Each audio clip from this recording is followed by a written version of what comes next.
Hello, and welcome to GlobalData Themes Instant Insights. At GlobalData, we define a theme as something that keeps a CEO awake at night, as businesses that invest in important themes will succeed, and those that don't will fail. Hello, and welcome back to Instant Insights. I'm Sarah Coop, and today I'll be chatting to Rob Stoneman, who is Services Director for the UK Public Sector team at GlobalData. And we'll be talking about their recent annual market sizing and forecasts. Hi, Rob. How are you doing? Hi. Yeah, really good. Thank you. How are you? Yeah, good. Thanks. Not too bad. So, Rob, just to start with, could you tell us about the market sizing and forecasts and just how you come to your final figures?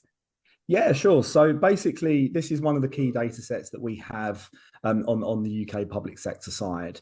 And it's unique in the sense that we build this effectively from the ground up. So over the course of the year, we send out thousands of Freedom of Information Act requests to public sector organisations, asking them effectively to break down what they spend on various technology areas across the year.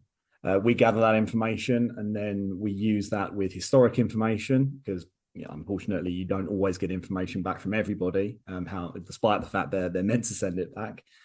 We take that all together, we can model it out with previous year's spend, we can compare it to other data that we have around the size of the market, and then get a solid and we think pretty accurate view of how big the UK public sector tech market is, and then we can use that obviously to project out for our 5-year forecasts. Ideal. So could you tell us about the public sector technology market for 21 and 2022 and which technologies, I guess, benefited from the most growth and which received spending cuts compared to last year? Yeah, sure. So at the moment, our latest figures for the last full financial year indicate it's a market that's breached the 20 billion pound mark. So I won't go through to the full figure, but it's about 20.1 billion pounds, and that compares to 19.8 billion pounds for the year previous to that. So just to confirm, this is covering all IT or ICT goods and services, including ICT staff as well. And that's an important point to mention because staff take up around a quarter of that total. So if you take that out, it's a market that's worth around 14.7 billion pounds. So, when we look at kind of some of the areas that have grown, it's as we've seen in previous years, it's spending on cloud that's swelled the most, and we saw that grow by something like 29% in the last financial year compared to the year before that. We've also seen spending on services and IT staff, as I just mentioned, which has also grown by around 10% each compared to the previous year as well. There are some areas that have fallen correspondingly. So spending on telecom services and hardware fell by around 10% and 5% respectively as well. And some of this, it makes sense considering the existing spending priorities of public sector organizations. So, there's a general shift towards moving things into the cloud, not just in public sector, but generally across private sector as well. But it's definitely an area that the UK public sector has continued to become more confident in. And again, a lot of the spending on services as well will include some of that cloud spending as well. So that I think it's the cloud side that's really sort of pushing the growth there as well. And again, with ICT staff, there has continued to be a big shortage of suitable candidates for digital and data roles across public sector, mainly driven by the fact that the private sector has been so competitive despite recent layoffs that have been in the news. It's still, comparatively speaking, it's very difficult for public sector organisations to offer the sorts of paying conditions that private sector organisations can offer. So a lot of the people that are working in public sector in IT, they're there because they really do believe about what they're doing. It's not just they've been attracted by the the pay and the conditions. So they're the main areas. I mean, there's a few others within that, but we can probably delve into that in due course. No, that sounds brilliant. Thank you. It's really interesting to hear about things like, cloud spend and how the proportion that jobs make up of that market size. So my next question is, did COVID-19 affect ICT spend? Are you starting to see recovery, or is kind of spending at lower levels in real terms? Be interesting to hear, particularly around jobs and things like that as well. Yeah, so in terms of the impact of COVID-19, it's been fairly subtle, to be completely Okay. honest. And a lot of that is down to the fact that whereas obviously private businesses might have some real, some real big problems because of the fact that people were not able to go out and go to bars or go to shops or to make it more difficult to buy certain goods and services. Obviously, public services had to continue and did continue throughout the pandemic. Obviously, that we all know about the amazing work that the NHS has done, but added on top of that, the work that local councils were doing to support with social care and to continue to run sort of major local public services as well throughout the pandemic. I mean, none of that stopped, even though there were big differences in how certain public sector workers were working, obviously with many starting to work remotely during the pandemic and some still doing so. So in terms of spending, it didn't really make a massive difference. There were some areas that saw increased spending. And there were sort of areas like spending on notebooks and servers on sort of on-premise servers and mainframes, which saw highs in financial year 2020-21. And a lot of that is just as organizations were kind of beefing up their on-premise digital infrastructure during that period. But those areas have returned back to where we kind of would have expected them before the pandemic as well. So moving on to some of your forecasts now, what do you forecast ICT spend to be within the UK public sector over the next 5 years? Well, we think it's going to be pretty stable in the sense we don't think the annual growth rate is going to change a lot compared to where it's been. So the annual growth rate for the past 5 years has been around 1.6%. We anticipate that's going to continue at the moment.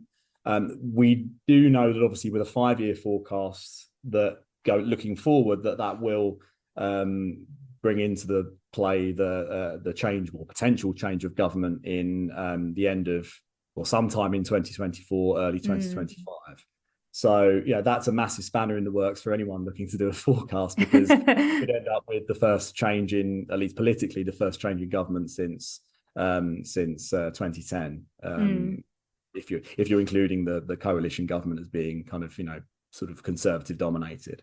Yeah. So that will potentially mean that we're going to obviously have to readjust how things go, because generally when it comes to how much public sector organisations spend on IT, it is related to what their general funding is as well. And when we look at sort of areas that in the sort of past 5 years that have benefited the most, it's been areas like healthcare, which obviously is an area that was spared some of the worst austerity measures that were in place for the past decade.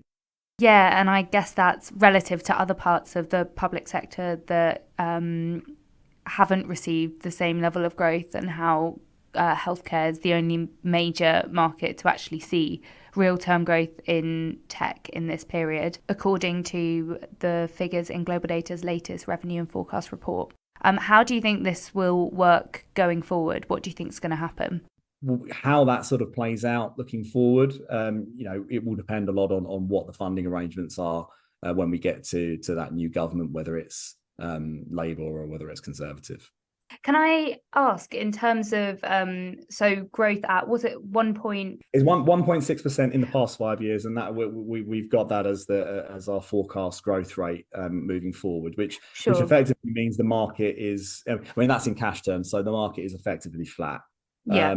When we take into account inflation, we're actually seeing slight contraction compared to 16, 17. So in the current or the previous financial year, I should say, that we've just released figures for, the market's about 3% smaller in 2016-17 prices. So in that sense, it's actually fallen slightly. I mean, it's not a huge amount.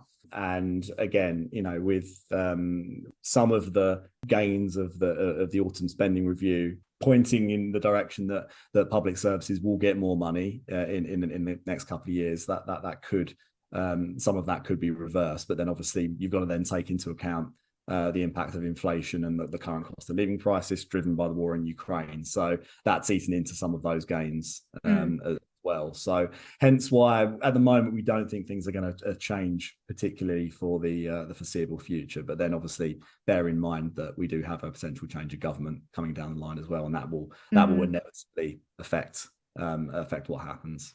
Yeah, it's a tough one. You can't really, I guess, obviously there's opinion polls, but you can't really say what's going to happen and how that will translate into your forecast. But no, that was really interesting. Thank you for explaining that.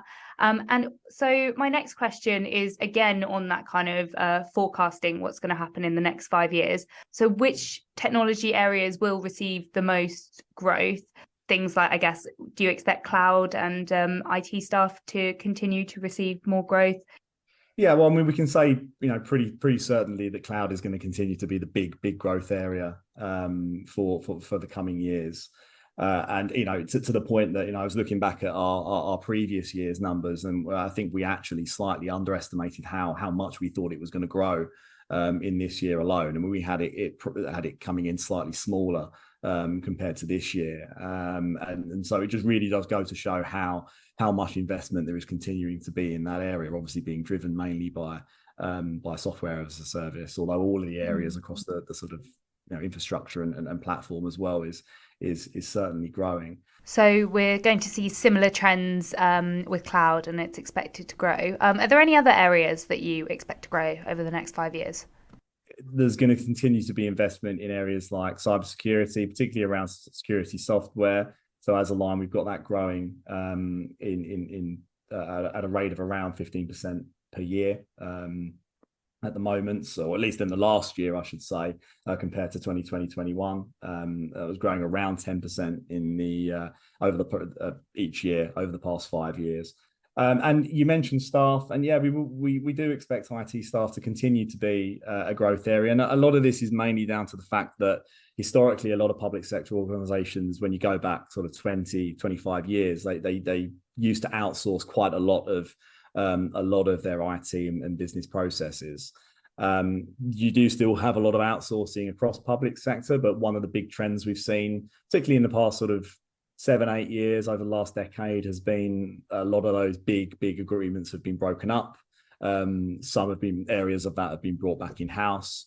Obviously there is politically it's a bit of a hot potato, particularly when you think back to the collapse of companies like Carillion and other companies that have been in the news for some of the outsourcing deals that they have in public sector, and whether rightly or wrongly that has been sort of seen as a bit of a political hot potato. So many organisations, public sector, have brought areas of that back in house, and so obviously as part of that, you've got the responsibility of having the staff internally to have to manage those functions that have been brought in and that are no longer outsourced. So I think we're going to continue to see staff as a real focus area for public sector.